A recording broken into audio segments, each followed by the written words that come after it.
August 29th. There was a meme that came out and went viral shortly after Hurricane Harvey made landfall. The meme said that on August 29th, Hurricane Katrina, Isaac, Gustav, and Harvey all made landfall on the same day of August 29th. That is an absolutely amazing coincidence, and it's absolutely not true. But nobody bothered to fact-check the meme before they shared it, and it really highlights one of the reasons why we need to learn the skill set of critical thinking. We need to know what critical thinking is, why it's important, and some things that we can do to become better at critical thinking. My journey with critical thinking started shortly after I reported on board at the Navy Senior Enlisted Academy here in Newport, Rhode Island. It's a school that focuses on educating the top enlisted military leaders from all the services, and we focus on things like leadership, communication, and of course, thinking. When I got there, we used the word critical thinking quite freely. We wanted our students to be critically thinking for their assignments, but it wasn't something that we had actually investigated ourselves. So we started asking, can we get a critical thinking class? Can we develop one? And finally, our wish was granted, and I was lucky enough to get volunteered to develop this class. And what I learned when I started researching critical thinking is that I didn't know as much about critical thinking as I thought I did, which really struck me because I had college, I had a degree, and I thought I would have had that critical thinking thing nailed.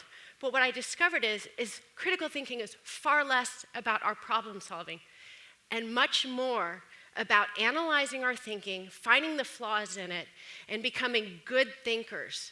If I was going to define critical thinking, I would say it's the art of taking all of the information that is coming at you from all the mediums that we have, and boy, we've got a lot nowadays, and being able to filter through it, being able to find the facts, find the opinions, and then take the information and make the best decisions we can with what we've got. There are many different parts to critical thinking, but we'll look at biases and dirty tricks today. We all have biases. Most of us, our biases stay at this level down here, this unconscious level. We're not aware that we have them. But one of the goals in critical thinking is to raise our awareness of our biases so that way we know what they are and then we can do something about it. One of my biases reared its ugly head on a recent trip to Disney World. Disney has a wonderful transportation system. They take you from your resort hotel to the theme parks and back to your hotel so you don't have to worry about driving. It's really designed to alleviate stress. We had a particularly long day at one of the theme parks, and we were waiting at the bus stop forever. And we kept seeing buses for every other resort drive by except for ours. And finally, I see our resort bus coming towards us, and I would get very excited. And then a little bit later, I was filled with this sense of, oh my gosh, this is going to take forever. But luckily, my critical thinking skills kicked in, and I was able to identify why. Some reason I had it in my mind that she was going to do a bad job of loading up some wheelchairs that needed to get put on board. And I thought it was going to take forever, and it was just going to ruin our night. Well, the gender of the driver really has no bearing on whether or not they're going to be good or bad at loading wheelchairs. She did a wonderful job. We were on our way and had a great night, but it really could have ruined my evening. Well, biases are those things that we have internally, but we've also got to contend with dirty tricks. We'll see dirty tricks in discussions, debates, interviews, sometimes even news articles.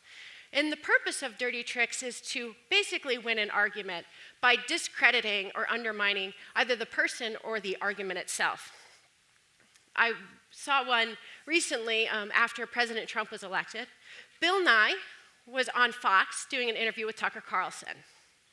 The topic of discussion was climate change. What they were really discussing was how climate change has accelerated, and human activity has helped to contribute to the acceleration of climate change. This is something that most of the scientific community pretty much believes in. But Tucker Carlson was pushing Bill Nye for a particular bit of information. He wanted to know the exact amount of human activity and involvement had increased the rate of climate change. Well, that's something the scientific community hasn't quite figured out yet.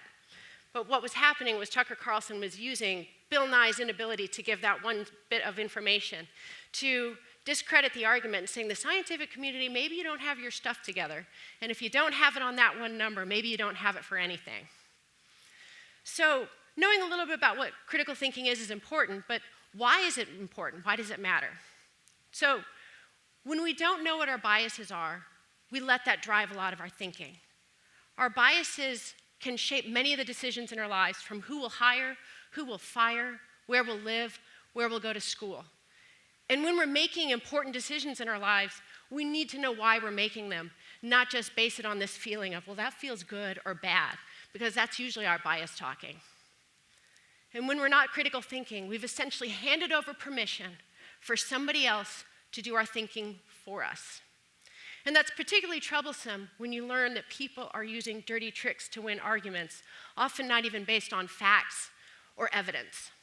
And then finally, on any given day, if you're scrolling through your social media feed, you can see things like liberals think or conservatives think, lumping people into groups. And what this does is creates this us versus them mentality. And instead of bringing us together, it really divides us. And what we need to do in order to have meaningful engagement and conversation is come together and have that. And generalizations are one of those things that doesn't help us. So after learning a little bit about what critical thinking is, why it's important, you maybe think, well, what can we do? Well, there's a lot we can do right now to improve our critical thinking. We need to look at our schools and what we can do personally. I'm a big fan of school. I would go to school nonstop if it was free. It's not, but that's okay.